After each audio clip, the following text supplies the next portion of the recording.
ప్రతి మనిషికి సహనం, ఆ సహనాన్ని దెబ్బతీస్తే విశ్వరూపం చూస్తారు. ఇక్కడ ప్రొఫెసర్ గారు అంటున్నారు కానీ ఎలక్షన్స్ టైంలోనే పవన్ కళ్యాణ్ చాలా స్పష్టంగా చెప్పారు కదా, కేంద్రం హెల్ప్ తో జగన్ పనిపడతాము అని చెప్పి. జగన్ నీకు ఒక రోజు చెప్తున్నా, కేంద్రం చేత నేను ఆటోలు ఆడించకపోతే అడుగు ఒక రోజు. ఇక్కడ కేవలం ఏముందమ్మా, అందులో ఏం తప్పు ఉంది? గతంలో కూడా ఆయన మీద కేసులు పెట్టి ఆయన జైలు పెట్టింది కేంద్ర ప్రభుత్వమే కదా. గతంలో వాళ్ళ తండ్రి అధికారాన్ని అడ్డుపెట్టుకునే ఆయన 1,00,000 కోట్లు చేశాడని 40,000 కోట్లు అంత అటాచ్ చేసి ఆయన జైలుకి పంపించారు కదా, అదే కేంద్ర ప్రభుత్వం.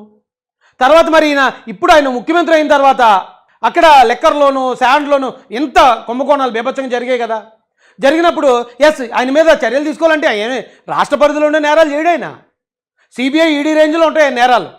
మరి సిబిఐ ఈడీ రేంజ్లో ఉన్న నేరాలని కట్టడి చేయాలంటే కేంద్ర ప్రభుత్వమే కదా చేయాలి. అవును, కేంద్రంతో చెప్పి మీకున్న మీ అవినీతిని అంతా బయట తీస్తారంటే ఏం తప్పు వచ్చింది?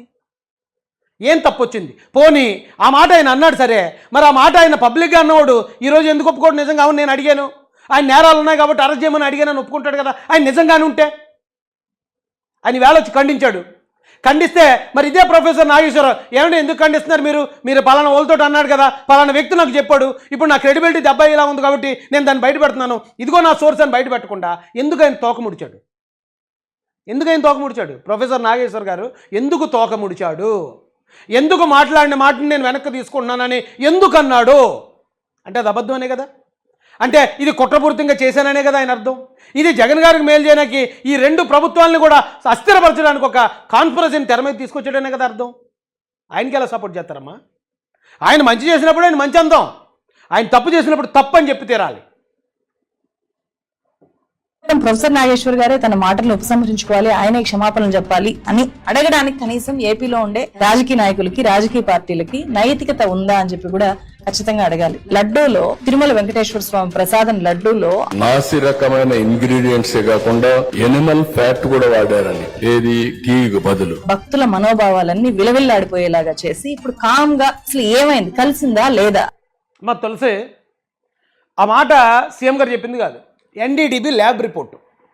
ఎన్డీడీబీ ల్యాబ్కి అది పంపిస్తే ఆ రిపోర్ట్ వచ్చింది, ఆయన అదే చదివారు. ఒకవేళ ఆ మాటలు వెనక్కి తీసుకోవాలి, క్షమాపణ చెప్పాలంటే ఎన్డీడీబీ ల్యాబ్ చెప్పాలి, అంతే తప్ప ఆ రిపోర్ట్ చదివినందుకు చంద్రబాబు నాయుడు గారు చెప్పరు. సరే పోనీ దానికి దీనికి ఎందుకు లింక్ పెడుతున్నారు మీరు? ఇంకోటి అంటది ఈవిడి అని చెప్పి క్లియర్ గా చెప్పకుండా వదిలేశారు. ఎన్నికల ప్రచారంలో పవన్ కళ్యాణ్ గారు ఏమన్నారు? 29,000 పై దాదాపు 30,000 మంది అమ్మాయిలు మిస్ అయిపోతే దాంట్లో 14,000 మంది తిరిగి వచ్చారని చెప్తా ఉన్నారు పోలీసు. మిగతా 18,000 మంది ఏమయ్యారు? అది ఎంతవరకు నిజము? కొన్ని అధికారంలోకి వచ్చిన తర్వాత ఏమైనా విచారణ చేశారా? వాటిని ఏమైనా ఇప్పుడు ఉపసంహరించుకుంటున్నారా? క్షమాపణలు అక్కర్లేదు, కనీసం ఉపసంహరణ అయినా ఉందా? ఇలాంటి రాజకీయాల్లో విమర్శలు ప్రతి విమర్శలు కామన్ అమ్మా. ఒకవేళ మీకు తెలియదేమో, ఇప్పుడు నువ్వు ఉన్నావు తులసి, నువ్వేం చేయాలి, ఎక్కడ ఏది ఉంది, ఏది వాస్తవం ఏది అవాస్తవం అనేది నువ్వు చాలా వీడియోలు సోర్సులతో పాటు చేస్తావు. ఎందుకు సోర్సులు పెడతావు?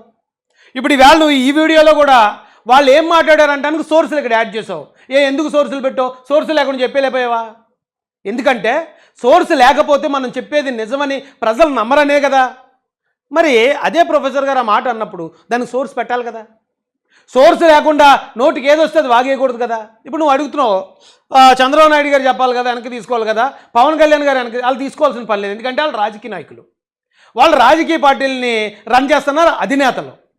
జగన్మోహన్ రెడ్డి గారు నారాసుర రక్త చరిత్రని ఇచ్చాడు, అది సిబిఐ వచ్చిన తర్వాత అది నారాసుర రక్త చరిత్ర కాదు, వైఎస్ రక్త చరిత్ర, వైఎస్ కుటుంబమే చంపేసిందని వాళ్ళు ఎంక్వైరీ చేసి ఆధారాలతో పాటు ఇచ్చారు.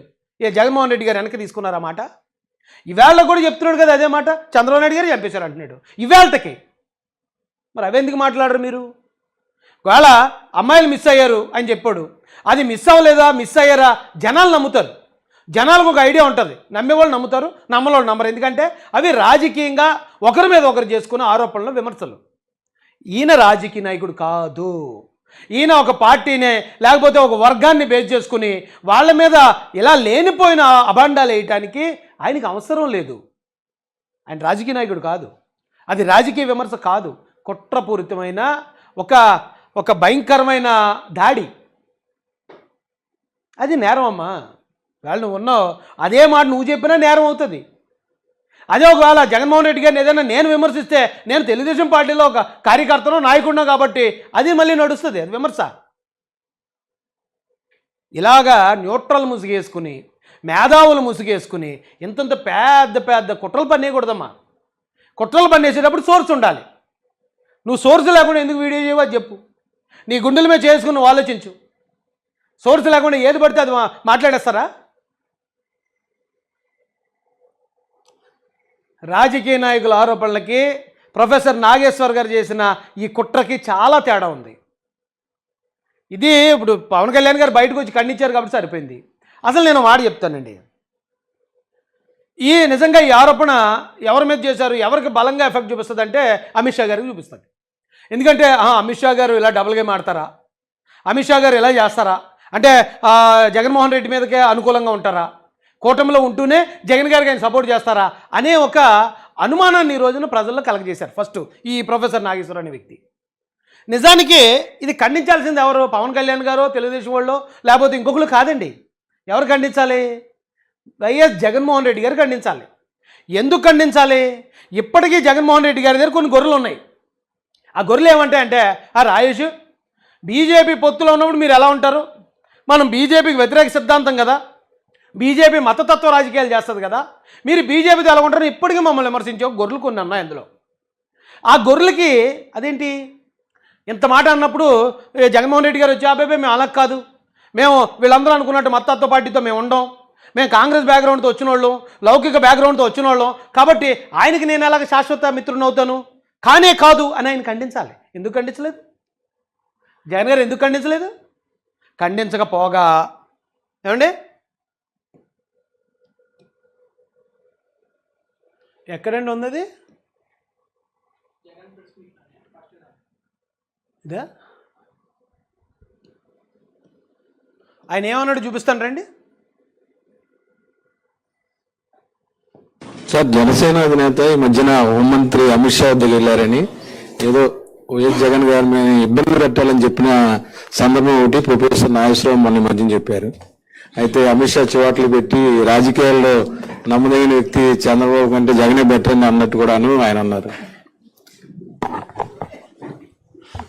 అది బాగా నవ్వుతున్నాడండి. ఫస్ట్ ఇప్పుడు సిద్ధాంత వైరుధ్యాలు ఉన్న పార్టీలు కదా, మాకు బీజేపీకి అసలు సంబంధం లేదని ఎప్పటికీ వైసీపీలో ఉన్న వాళ్ళు కొంతమంది మమ్మల్ని విమర్శిస్తూనే ఉన్నారు కదా.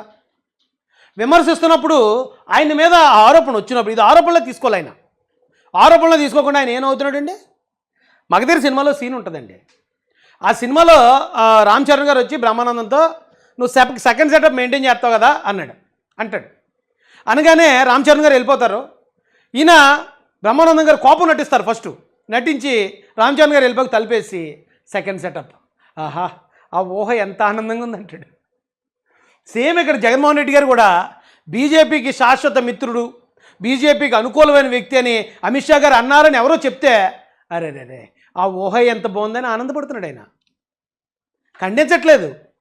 మరి వైసీపీలో ఉన్న గొర్రెలు దీనికి ఏం చెప్తే సమాధానం ఏం చెప్తారండి?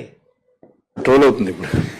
అది ఆయన చూసిన ఆయనకు తెలిసిన ఎక్స్పీరియన్స్తో అని చెప్తా ఉన్నాడు.